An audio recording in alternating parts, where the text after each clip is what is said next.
Well, hello. I hope somebody's watching because I am talking into nothing, and I can't be.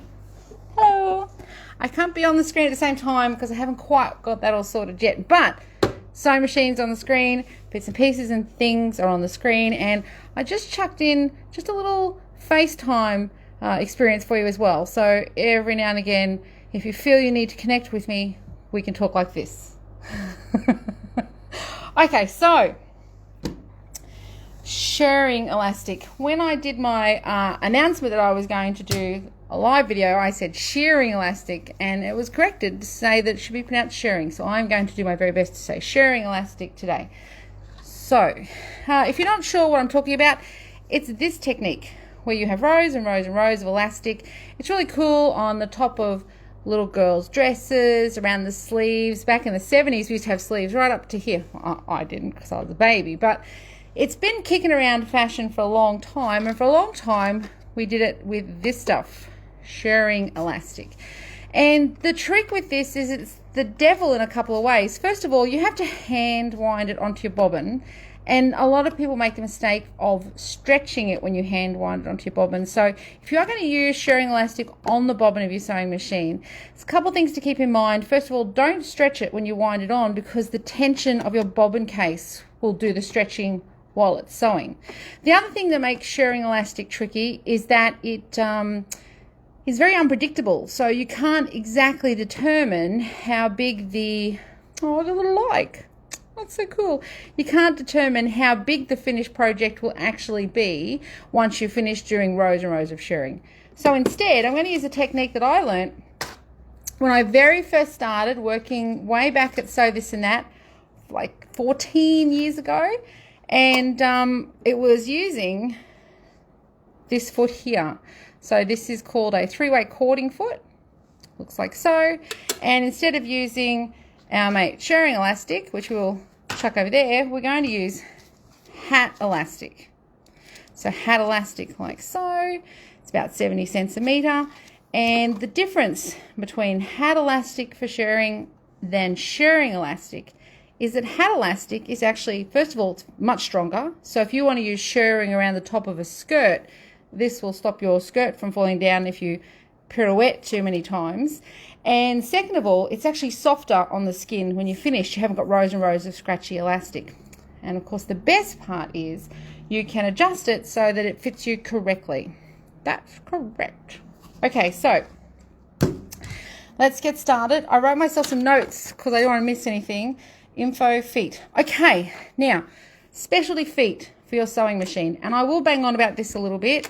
There is actually the right foot for the job on your machine, and there's lots and lots and lots of feet out there for different things. And you believe it or not, you'll actually make your life much easier if you invest, I think, $19 for this cording foot from Brother. And the difference it will make in doing this, you'll be just stoked.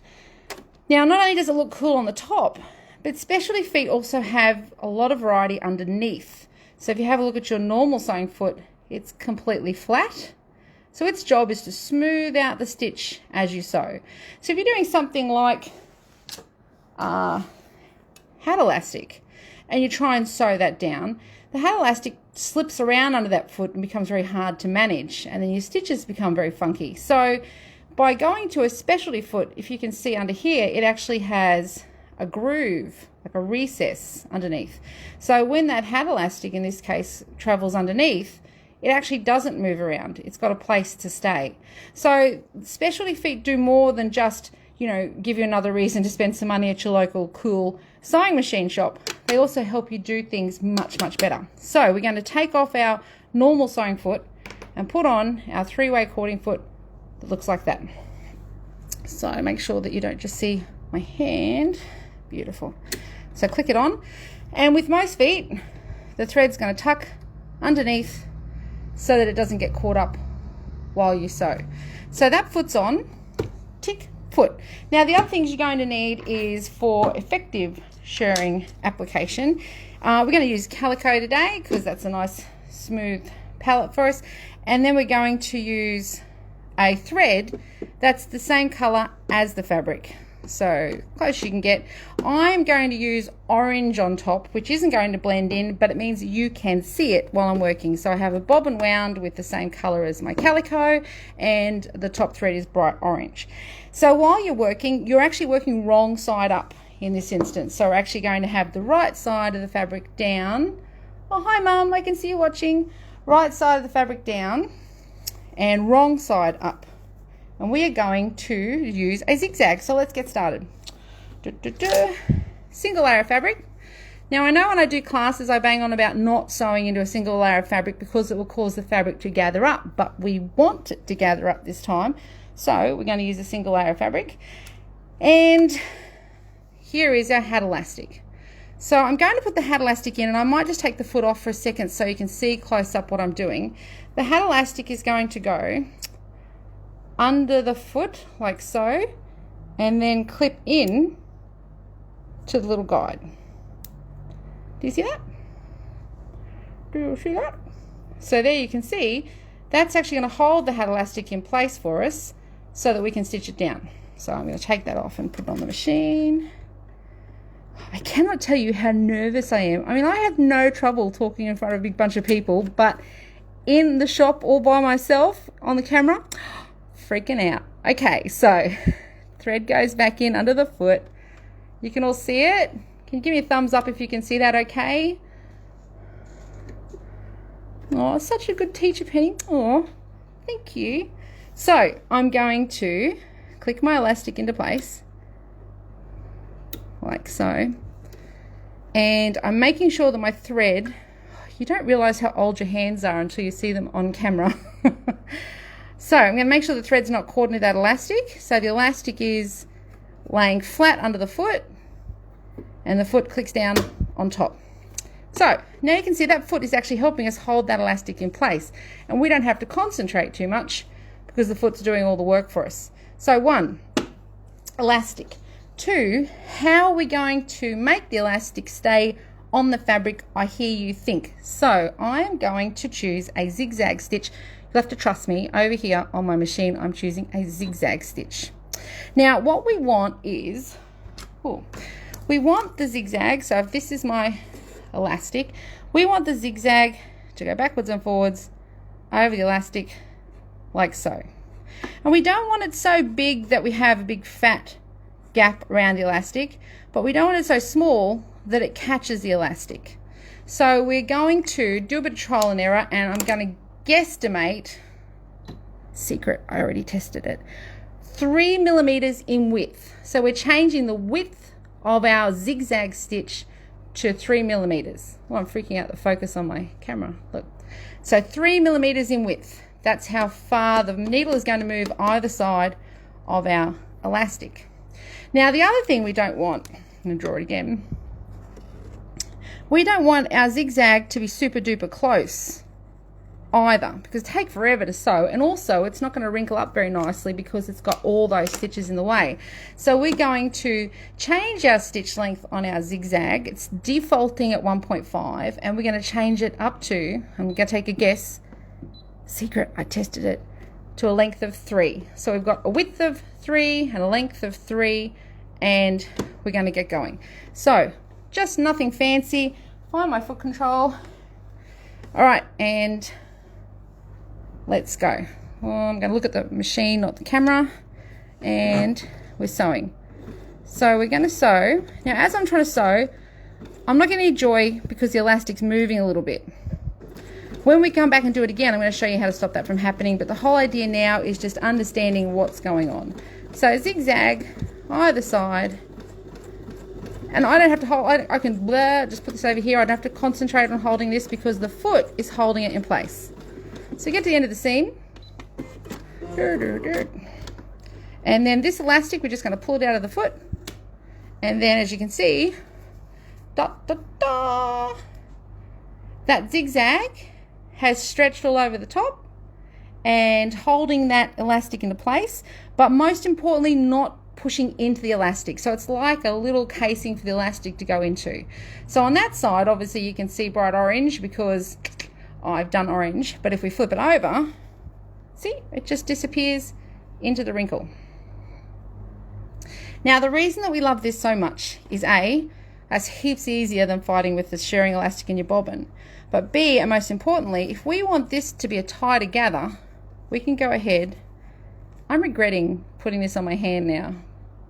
We can go ahead and drag this up and give us a nice tight gather. So you can see here, we've got a really tight gather, or we can ease it out. And so what that means to you if you're doing this for a skirt top or for a little kid's dress is that you can make it fit properly, because this is funny, a friend of mine whose name sounds like Beryl made a cool skirt for my daughter Corey, and it was this big round skirt, and she was at the shop, she spun round and round, the skirt corkscrewed off her and fell on the ground because the elastic was too loose.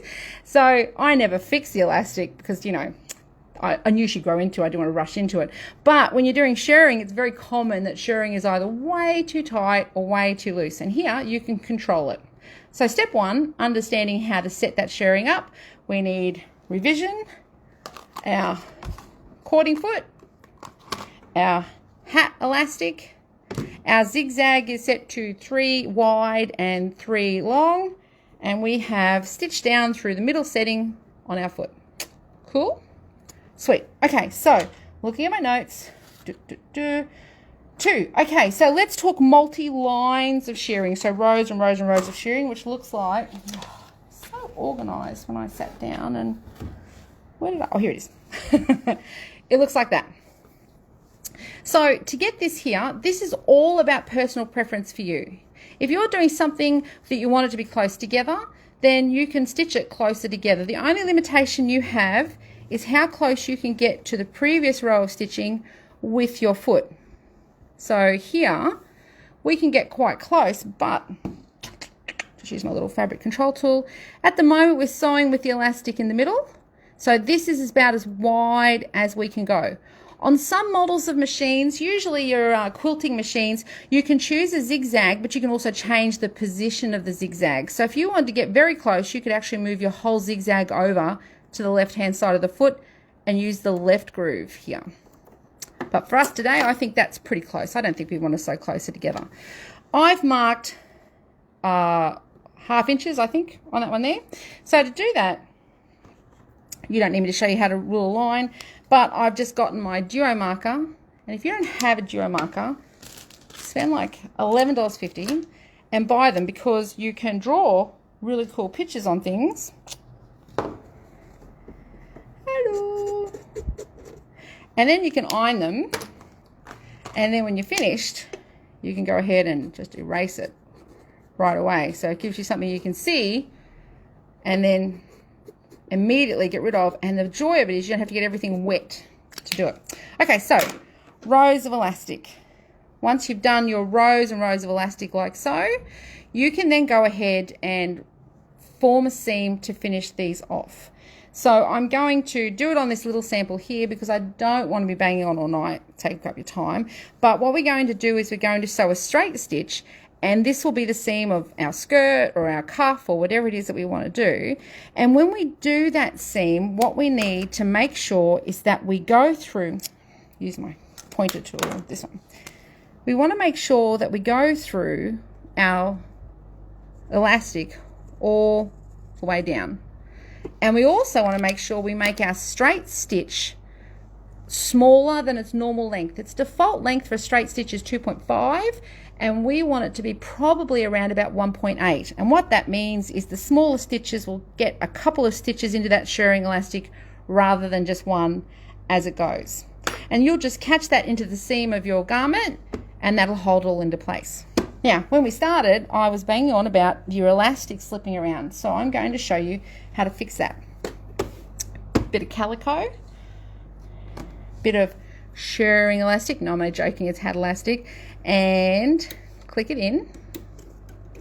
And we've set our zigzag, beep, beep, beep, beep, beep, to width of 3, length of 3, and we're just going to sew. But before we start, we actually need to anchor that that elastic into place. So while we're on our zigzag stitch, we're actually going to take the width down to 0. So your zigzag's not going to move left and right, and you'll do a needle into the elastic. I'm just hand turning the flywheel, just a couple of turns, and that will just lock the elastic into place at the start of your seam. So that means it's not going to start traveling with you if you've got lots and lots and lots of gathering to do. And then now I've finished, remember Penny, take it back to 3.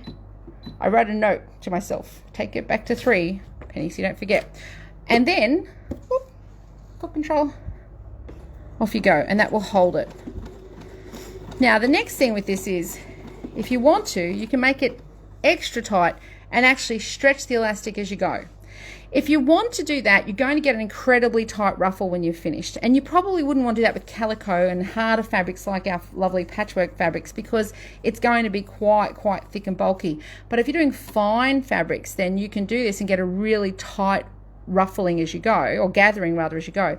Now when you stretch this elastic, your temptation is to pull it this way, because our brain says you want to go in the opposite direction. But another tip I learnt many years ago, instead of pulling the elastic in the opposite direction of the stitch, pull the elastic in the opposite direction of the foot, which is up.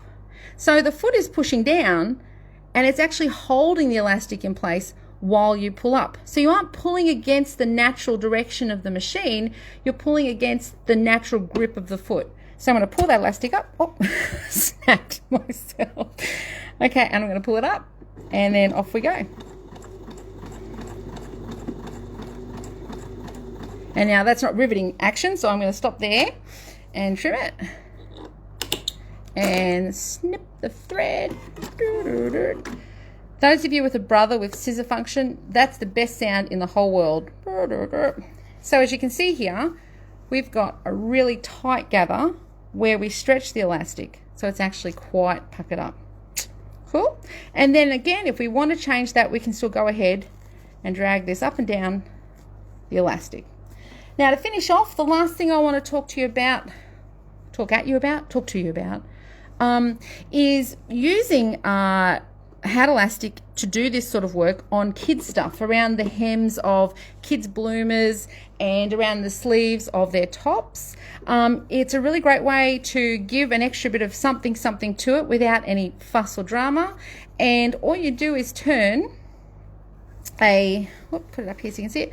You turn yourself a little hem. And I've made that hem quite thick so you can see it. Even a rolled hem on your overlocker would be super duper cool.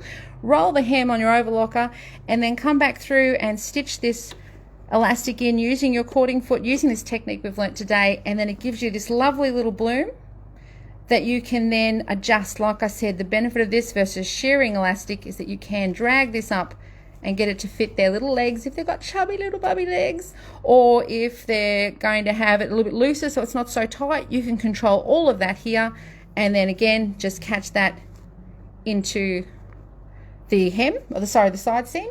And if it's something that's already made up, so if you bought something from Kmart or Big W and it doesn't fit quite right, then you can take something that's already made up and use your free arm on your machine like so, and you can just repeat the process but go round and round and round in a circle. We wanted to start and finish either side of the bump, and when you're finished you can just draw that elastic to get it to fit. So I'm looking at my notes here and I think I've covered off everything. If you have any questions, go ahead and comment and I'll answer them. And of course, don't forget guys, if you need to know anything, you can come in and see us and we'll give you advice and help whenever you need it. So shearing elastic tonight, not shearing elastic. I hope that you liked it. If you did, let me know, and I think I'll do a different foot every month, and I might do another foot and technique first Wednesday of next month. I don't know the date. I have a really cool watch that could tell me the date, but it's flat. And I had to use I had to pull a clock off the wall so I could keep track of what time it was. Alrighty, so thank you very much for tuning in tonight. I hope you learned a lot. And that is shearing elastic using your cording foot and your hat elastic. Okay guys, see ya, bye.